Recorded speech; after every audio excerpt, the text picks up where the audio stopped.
在亚夏大陆上分布着很多的遗迹，这些遗迹又隐藏有怎样的秘密呢？大家好，我是小峰，本期带来的是遗迹揭秘。你是否也好奇这些遗迹是哪里来的呢？第一次时空回溯成功后，海加德在世界各地建立时空井，安装时空反向引擎，但实际上这些遗迹并不都是海加德建立的，确切的说90%都不是。遗迹的前身是早就存在的，它们建立在殖民者来到爱达星之前。原因有4点。首先是遗迹采用的建筑材料，遗迹的砖块和我们大世界遇到的材料都是不同的，散发的是古老的科技气息。如果你细心观察，会发现人类建造的建筑是和遗迹有区别的。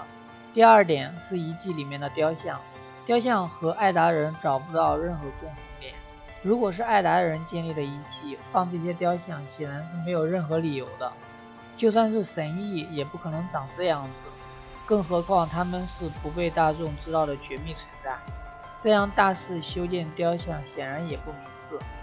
第3点是遗迹的损坏程度。公元2547年殖民者登陆爱达，公元2712年主角被救，这之间才200年不到，遗迹的损坏程度却很惊人，这显然不符合的。第4点是对遗迹里炸药桶的描述，这些炸药桶就是用来开采遗迹的。了解了以上这些，我来说一下目前我们所见的遗迹都经历了什么。首先是爱达的原住民建立了遗迹，但他们却不知所踪。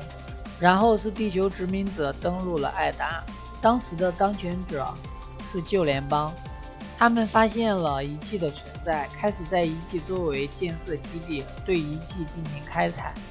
C3、E3 都可以证明这一点。然后是大灾变发生，海加德将遗迹变为实验室，进行一些非人道的实验，目的是为了解决异化带来的问题，推行了施温计划、刻印理论、共生体的研究，并创造出阿波菲斯的原型，搞出来了强化异化人。之后一直到抑制器的研究和成功出世。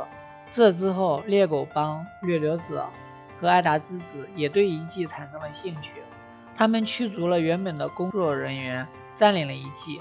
这就是为什么遗迹里面会有他们的原因。但是他们占领的只是表面，深处的异化实验体并没有被消灭，这也是一部分 BOSS 的由来。也因此在遗迹里面我们可以看到一些栅栏、破网，这些都是他们对祭典的改造。但我们打的遗迹不光是这些，还有一些是海加德的纯实验室，这些地方并没有遗迹的存在。典型特征是这里的墙是用砖块做的，代表有第2和12遗迹，他们后来被猎狗帮占领，成为了据点。本期就讲到这里，下一期我们讲讲遗迹里发生的那些事儿，海加德不为人知的黑暗实验。关注小峰，体验不一样的环塔。